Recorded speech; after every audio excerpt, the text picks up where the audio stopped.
The Death of the Boogeyman, Charles Manson.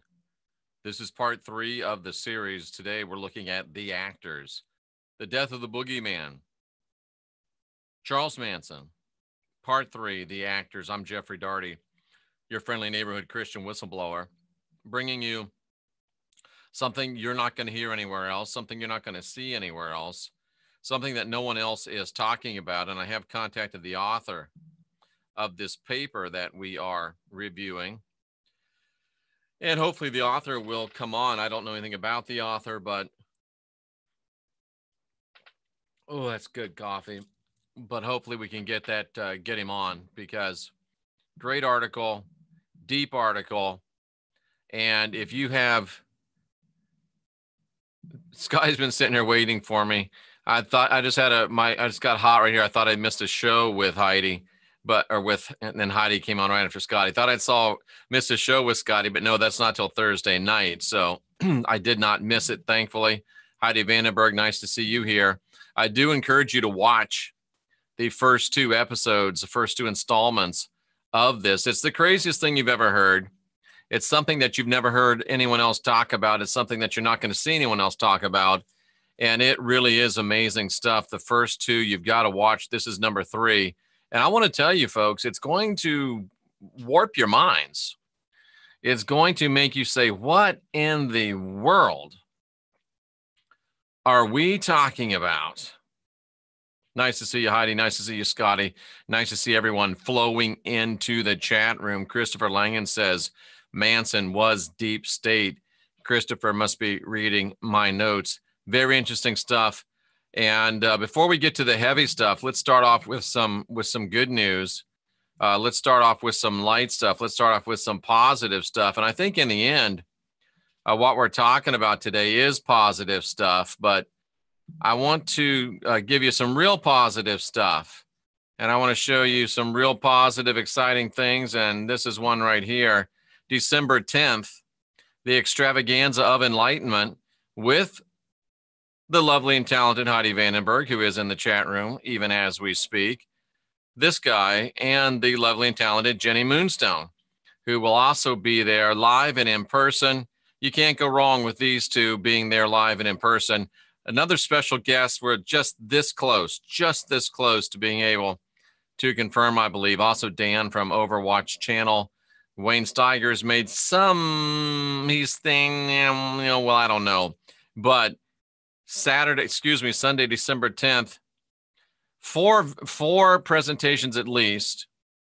Tickets still available, jeffreydaugherty.com. You have to reserve because we have to limit it to $150 per person. That does include, if you'll include your birth date, your name, your exact time of birth, no guesses, and your place of birth, Heidi Vandenberg will send you a PDF of your Vedic birth chart.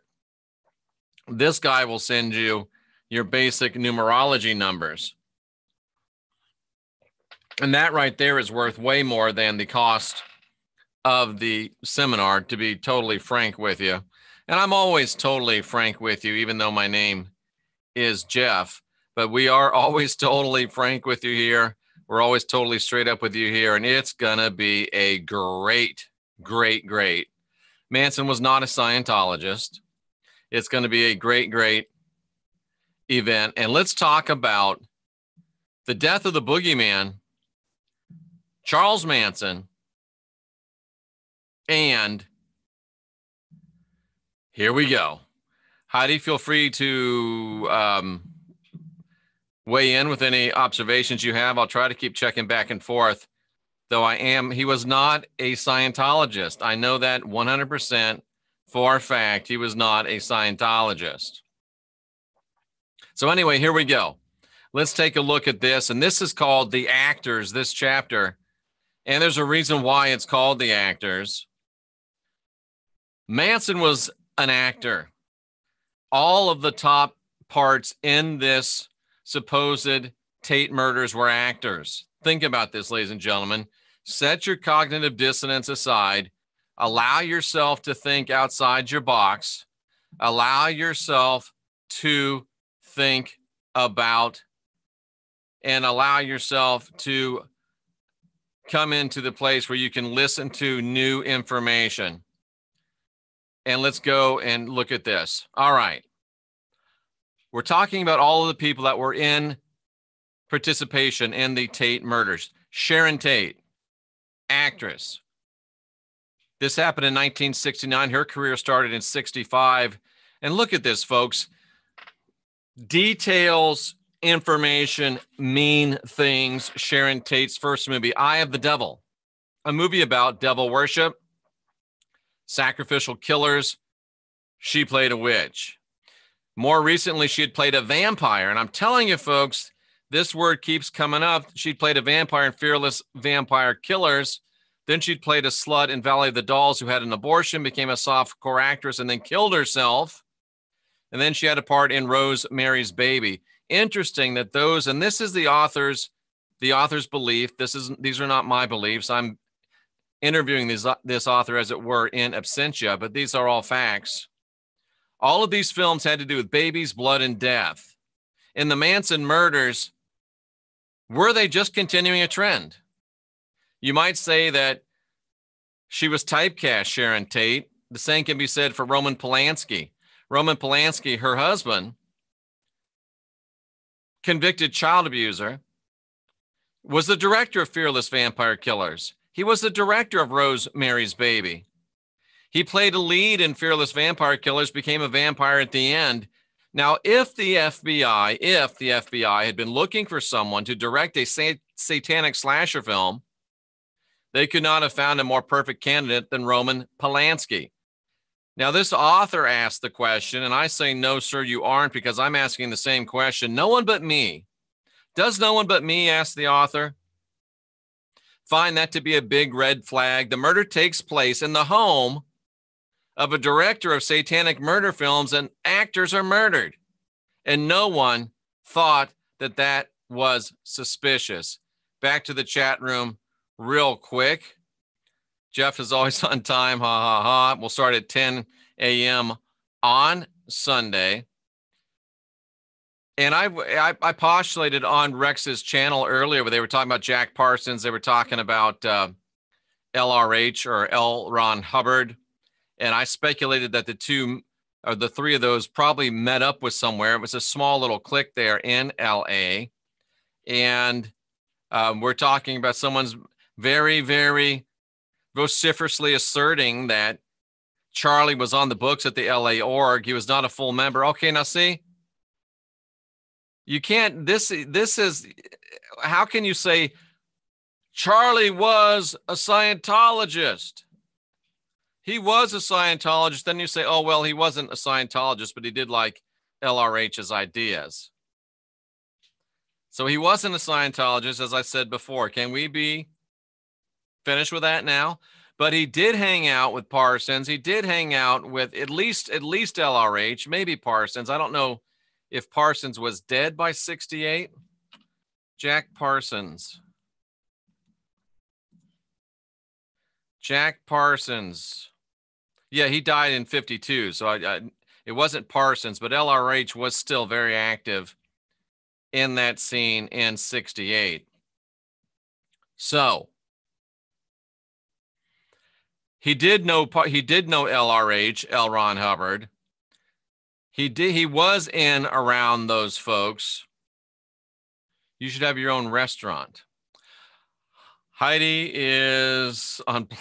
That's a little racist. I'm going to remove that. We don't want to be racist here. Polanski is a good director. That's a matter of opinion. The Beatles song Helter Skelter.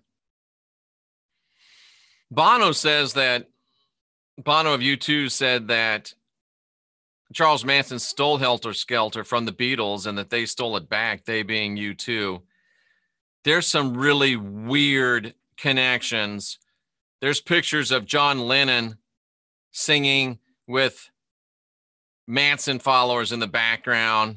Manson connected to the Beach Boys. He probably met the Beatles. And when I show you this next stuff, which makes me literally almost sick to my stomach, I have no doubt that Charlie probably met the Beatles. I I don't know what it all means. We're just going through this. Thank you for the support. I really do appreciate it. Jeff, the wife is about ready to leave me. She won't get over the God spell.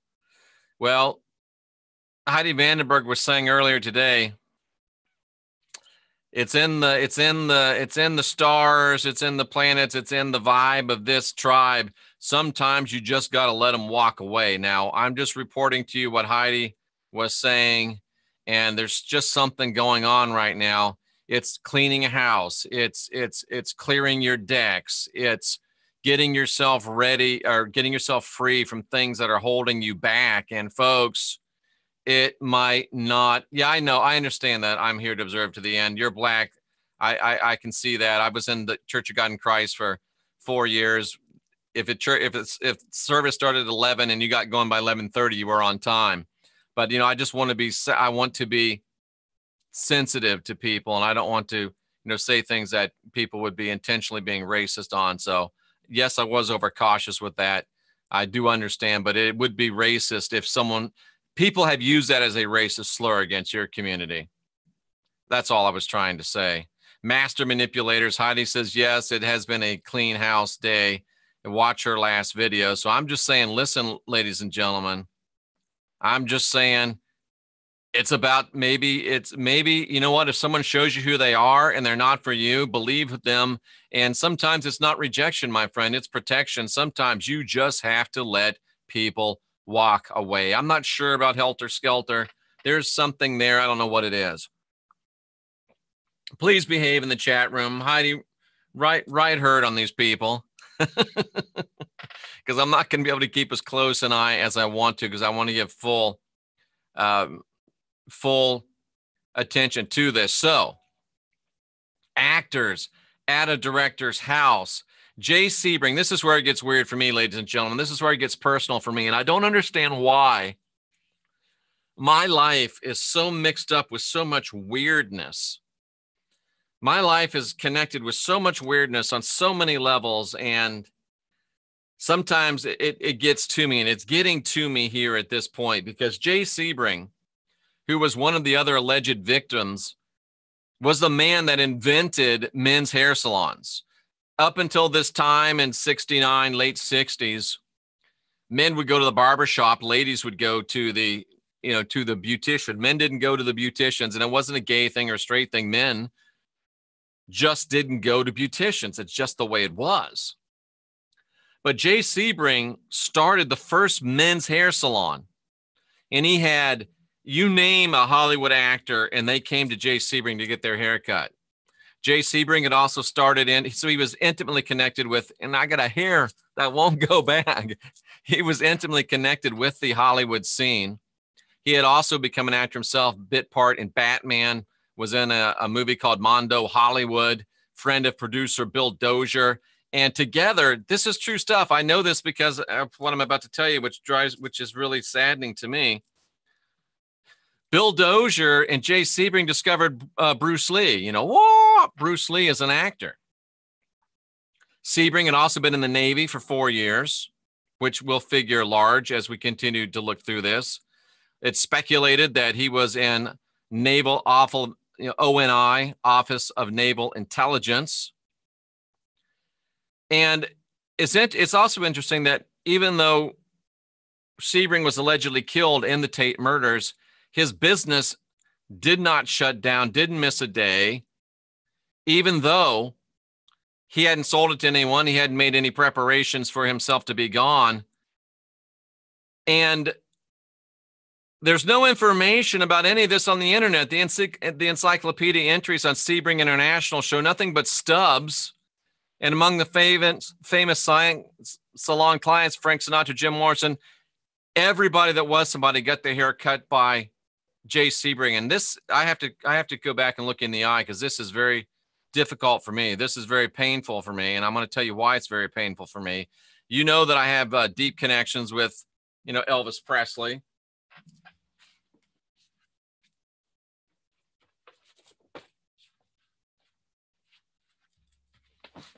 You know that I'm a big fan of Elvis Presley. You know that I just did a a video about going to Graceland.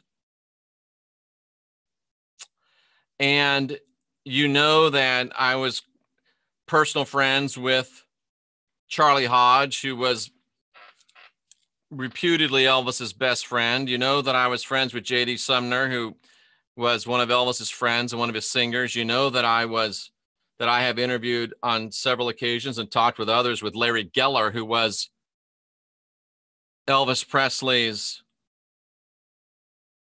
hairdresser. And Larry Geller worked for Jay Sebring, who was killed allegedly at the alleged Tate murders. Folks, do you hear what I'm saying? Another weird connection that bothers me. Larry Geller, who I consider a friend. Larry Geller was like this with Jay Sebring. Larry was Jay's de facto partner. Jay Sebring intimately connected with Charlie Manson, Roman Polanski, that whole scene. And ladies and gentlemen, if Jay Sebring was there, Larry Geller had been there many, many times. Larry Geller was deeply involved in that. And Larry Geller's a friend of mine. This is very difficult for me. I don't know if you can tell, but it's very difficult for me. It really is. And I've always thought of Larry Geller as being Elvis's guardian angel. Excuse me. And I've always thought of Charlie Hodge as being Elvis's guardian angel. And through working with Heidi and Jenny and my own self and going back to Graceland, I was just at Graceland a few months ago, first time I was ever there without Charlie Hodge. And to come to face with the fact that Charlie Hodge was probably nefariously involved with the demise of Elvis Presley. And I wrote a personal letter today to Ginger Alden, who was Elvis's last girlfriend. And I've made the statement on air, and Heidi was right about this. I was wrong. I have to give Heidi props here, because I stated on air, because Charlie had told me this, Charlie Hodge had told me this to my face on several occasions, that Ginger was about to get thrown out, that Elvis was about to dump Ginger, that Ginger was a freeloader, that Ginger was money hungry, that Ginger didn't love Elvis, that Ginger heard Elvis fall in the bathroom and left him lay there because she knew he was going to get dumped, that Ginger was bad for Elvis, because Charlie told us this, us being me and Gary. Gary was really friends with Charlie. Gary was my best friend, so I was just kind of co-friends, you know, with Charlie, but I was there hours upon hours upon hours with him. And the reality really seems to be now that Charlie was about to get cut out. Ginger was helping Elvis turn his life around. Charlie was jealous of Ginger, and Charlie made up stories about Ginger. And so I wrote her, and I apologized to her today, bought her book that she wrote about Elvis, invited her to come on this channel. I hope that she will. But now you enter in Larry Geller as well. So if Jay Sebring was up at that house with Polanski and with Sharon Tate, and Larry Geller had been there too. And Larry Geller had this intimate connection with Elvis Presley. Jay Sebring had this intimate connection with Charlie Manson. What was the connection with Larry Geller and Charlie Manson? Was there one? And if also Larry had connections with Paul McCartney, John Lennon through Elvis, he was there when they hung out together, heard things, saw things. So I'm beginning to wonder in my mind, and Heidi, we're going to have to do Larry Geller's chart, if possible. Was Larry Geller a handler of Elvis Presley? And instead of a trusted spiritual guide, was he a psychic vampire, a psychic driver, a MK Ultra, Tavistock, mind control, leverager on Elvis? And also, did he, I hate to even say it, and this is pure speculation, but did he, Larry Geller, facilitate that connection between Charlie Manson and the Beatles? Because Larry Geller knew them both.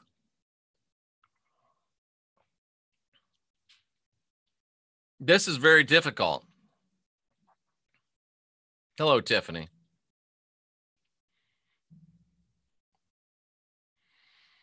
Especially when Jay Sebring is scrubbed from the records. Did Larry take over his business? I don't know.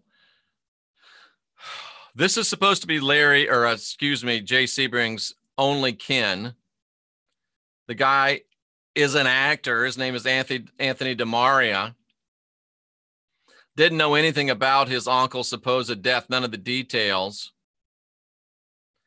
And he was an actor. So Sharon Tate, actor. Roman Polanski, actor. Jay Sebring, actor. Charlie Manson? Whoops, I'm not showing you this. Charlie Manson, actor. Larry Geller, possible involvement. I have to be careful because he may not have been involved. He could have been totally blissfully ignorant. I don't know how possible that is. But at any rate, Anthony DeMaria, allegedly Jay Sebring's uncle, knew nothing about the details of the death when confronted by this author, the only family member to ever go to one of Charlie's parole hearings. And he was an actor. And folks, it just gets more weird.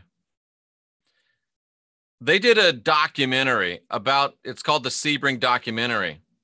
DeMaria was the director with Dennis Hopper.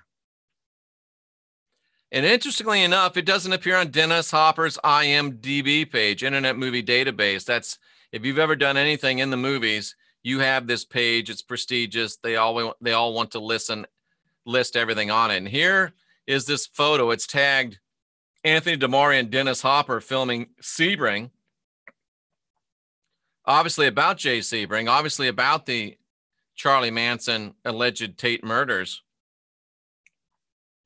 And it's been scrubbed from the internet. Scrubbed.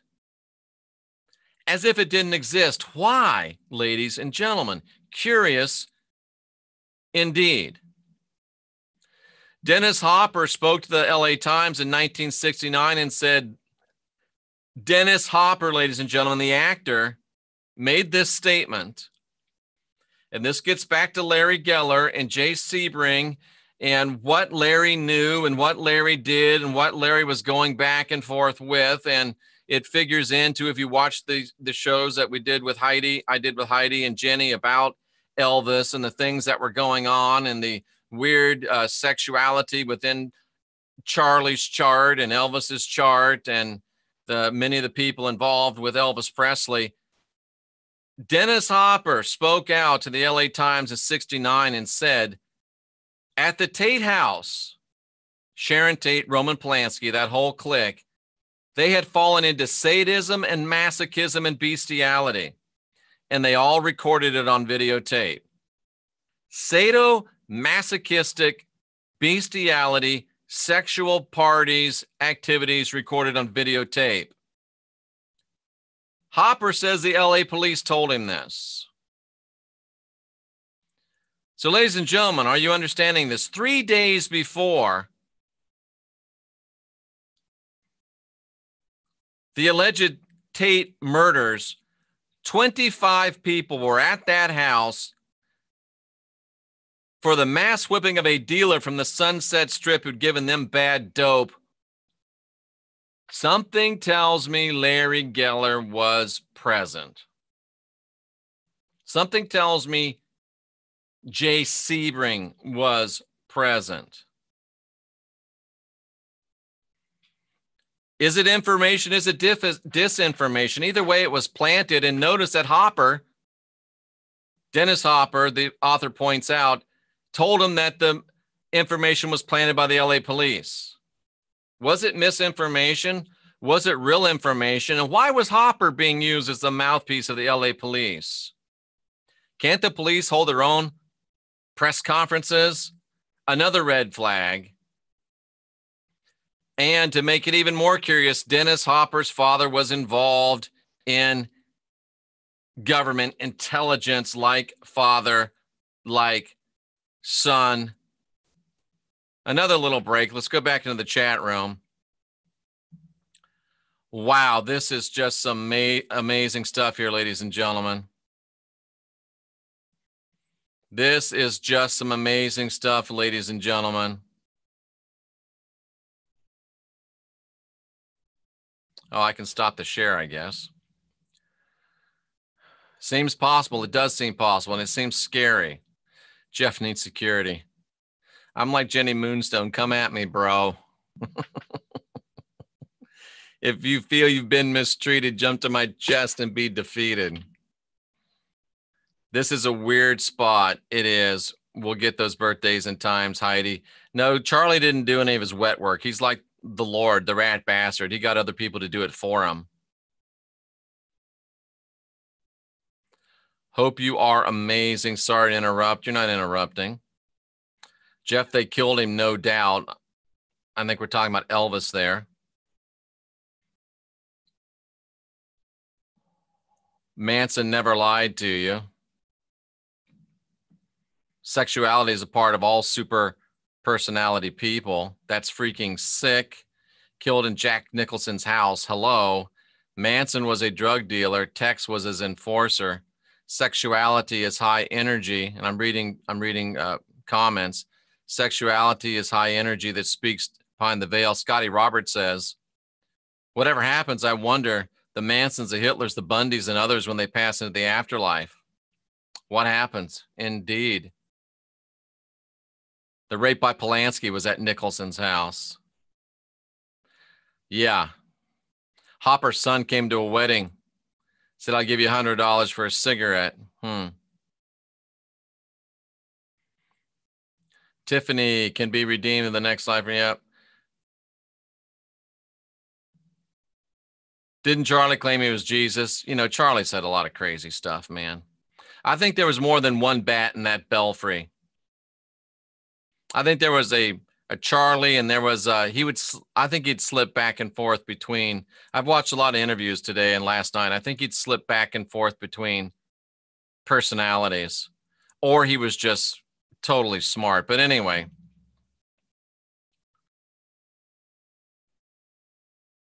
satanic activity is a common ploy used by the CIA and the FBI to lead investigators into dark alleys.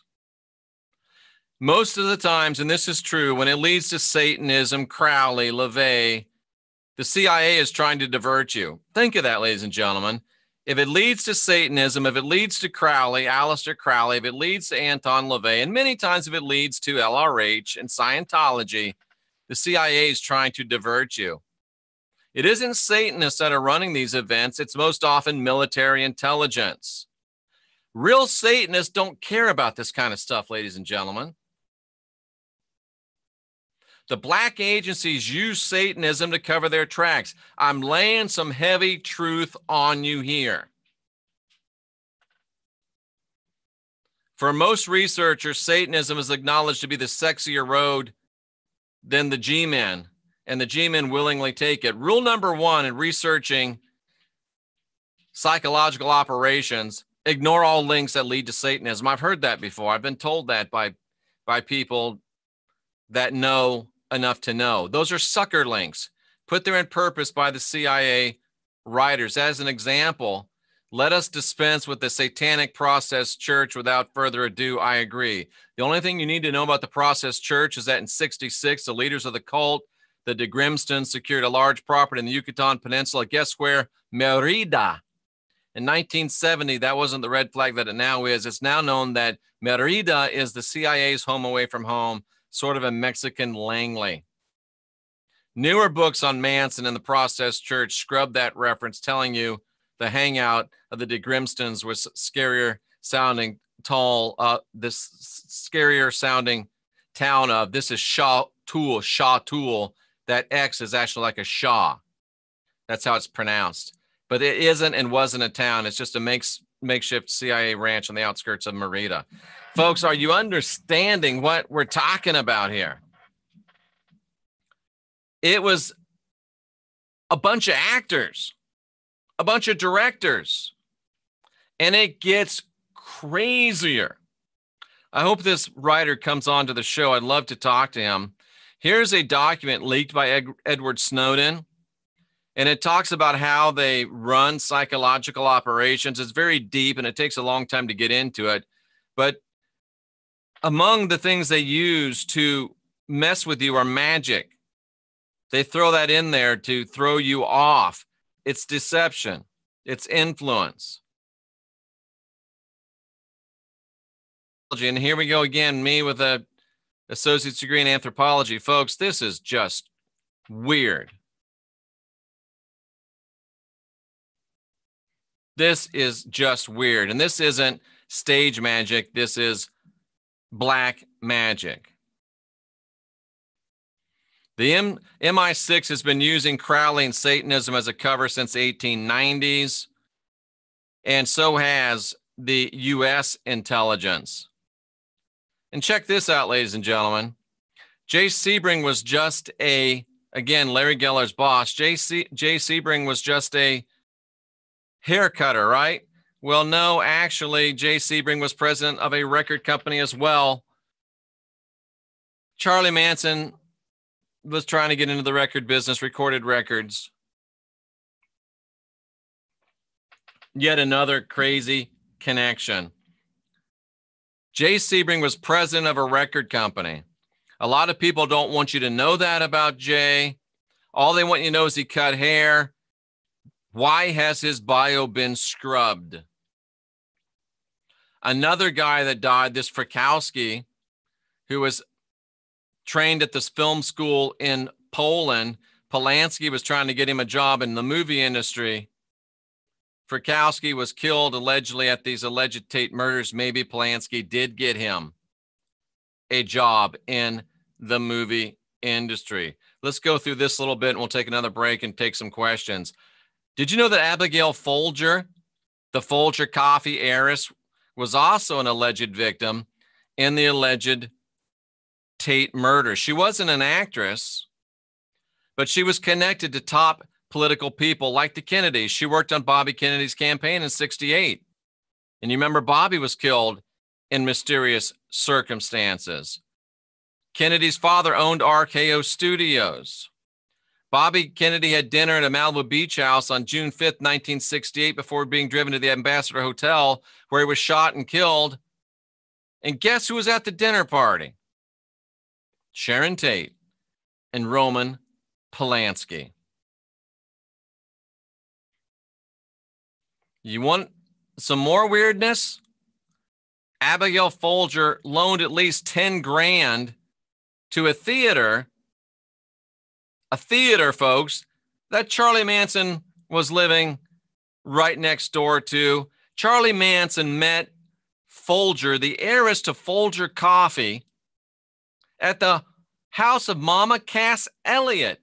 Folger loaned money to Manson. Folger was one of the private funders of Charlie's operation. Now, let me ask you something, ladies and gentlemen. And I'm sorry I wasn't showing that to you. I'm just reading. It's not that important.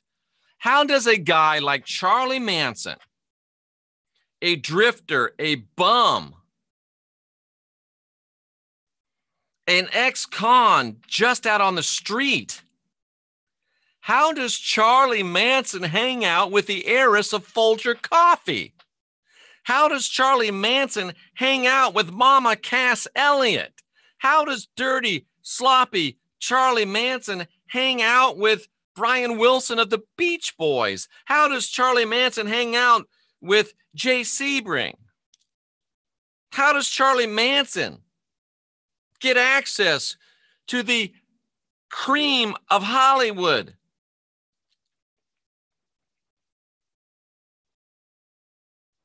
Nobody's that good a con man. He was in, bro. He was in. He was in. Let's run back to the chat room and see what you folks have to say. Makes me wonder about Bob Cranes. Yep. We need to go there next, Scotty. You're absolutely right. That was a good movie with Greg Kinnear playing Bob Crane. If you never lived in LA, you'll never understand Hollywood.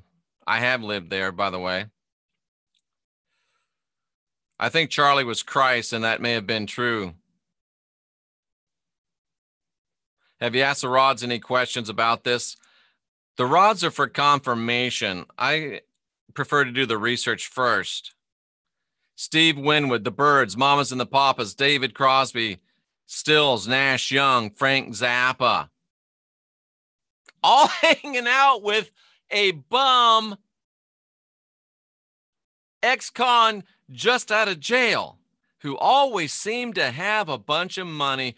Oh, because the Folgers heiress for some reason was giving him money. Why? You got to ask these questions, ladies and gentlemen. Every Christmas needs a Grinch. Somebody's got to ask these questions. Somebody's got to ask these questions. Somebody has to ask these questions. Kennedy's dad owned RKO. Jeff, you will never know the true story. Well, I'm doing my best to find it out, and guess what? I will know the true story. Bro.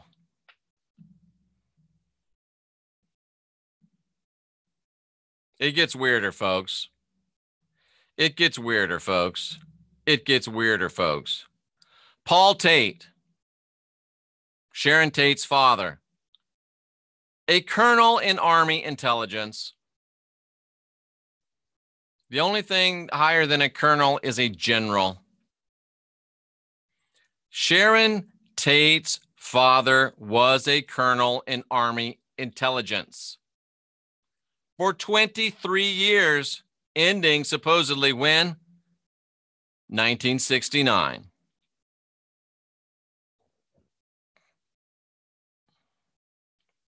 He started in 1946.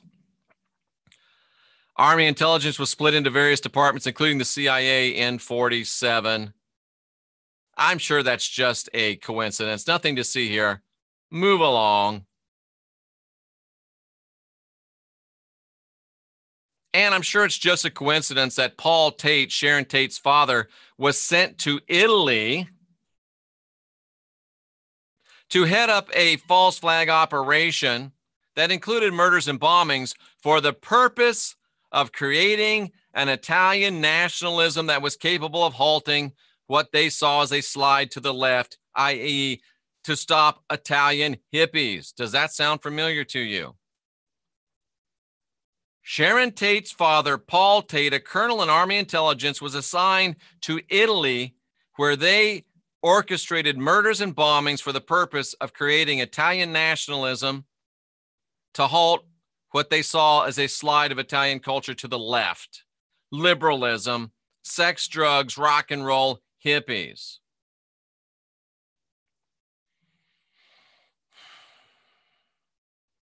We already talked about in our last show, COINTELPRO, launched by either CIA or FBI, and then Operation Chaos, launched by the other one, which was, guess what? For the purpose of creating nationalism that was capable of halting what it saw as a slide to the left.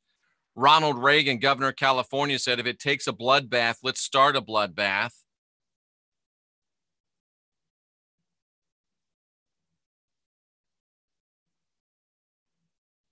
Ladies and gentlemen, after the murders, Paul Tate, Army colonel dressed up in hippie attire, supposedly to search for his daughter's murderer. This is a huge red flag. This is an admission that a military intelligence colonel was dressing up as a hippie right after the murders, attempting to infiltrate them.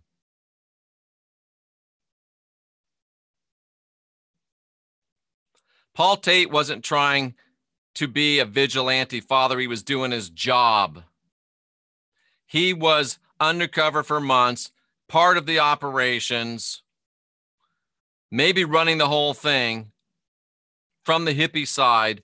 How has this not come out in 43 years? Any good researcher, says the author, and I'd agree with this, would have seen Paul Tate as the biggest red flag in all of California. If you don't believe an intelligence colonel would dress up as a hippie, infiltrate the movement, read the book Acid Dreams, which includes this snippet.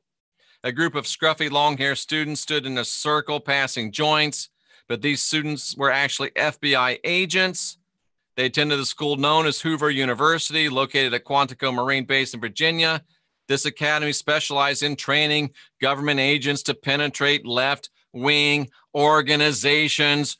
Where did Charlie spend a lot of his childhood? At a group home in Washington, D.C., where he met the guy who went on to become the lipstick killer, who was called the lipstick killer because he wrote on walls with lipstick, just like Charlie's people did at the Tate home. Helter skelter, pigs must die. Ladies and gentlemen, do I have to break out lipstick and draw you a little picture?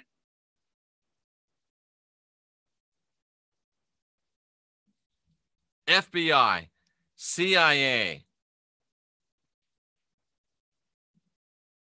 Paul Tate infiltrating the hippie movement. Oh, and by the way, if you search Wikipedia for Paul Tate, he's not there. Even on Sharon's pages and Doris, her mother's pages, there's no mention of Paul Tate in Wikipedia. He's also been scrubbed. But nothing to see here. Move right along. Move right along. Move right along. Nothing to see here. Wow. Time to come up for air. Time to take a little break. Ladies and gentlemen, how much craziness has to come up before we ask what's going on? How much?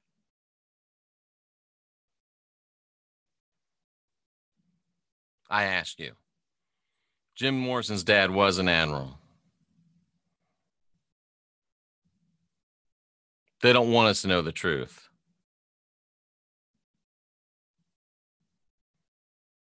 Interesting stuff. There you go.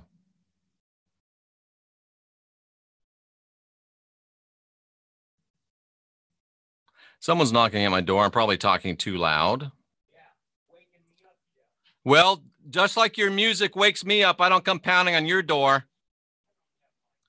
Not tonight, brother. I understand I was talking too loud. I'll stop. But remember, it goes both ways. I'm sorry. I won't do it again.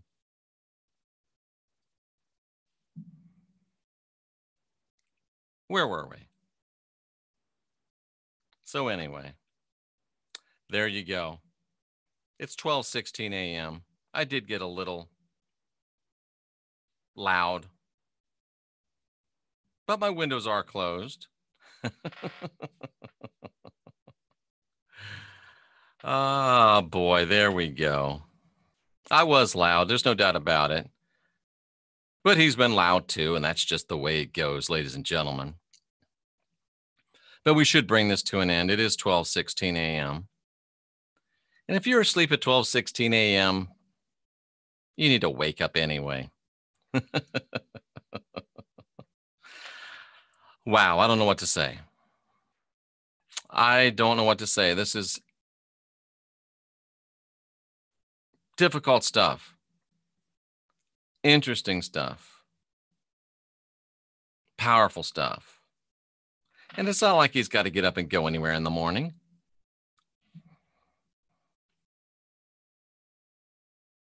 There we go, ladies and gentlemen. And I think with that, since we've gone to the Thomas Greasy, I don't know why, but thank you so very much. I appreciate that. I hope that all of you can come to the What to Do When You're Dead seminar right here at the noisy Plaza Pines Clubhouse on December 10th. What's going on is weird. It is.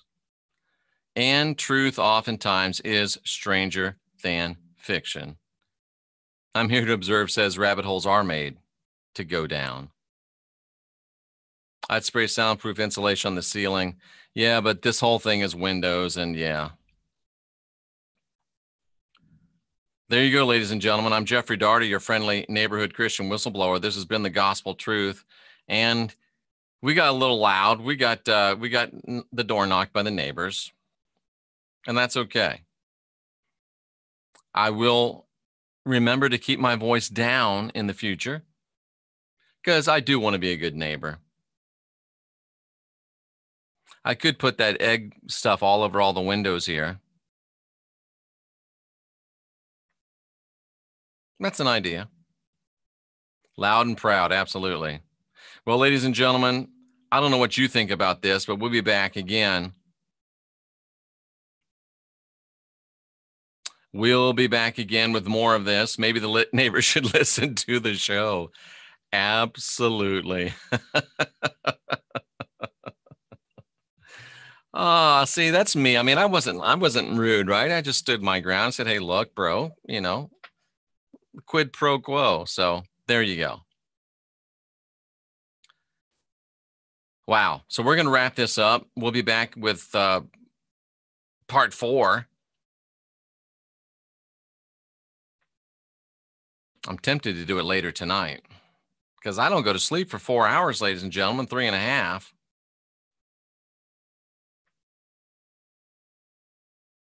Think it over. I'm Jeffrey Daugherty, the friendly neighborhood, in the opinion of most people, Christian whistleblower. I'm encouraging you to guide your own spirit, be your own guru, master your own ascension. Stay fearless, my friends.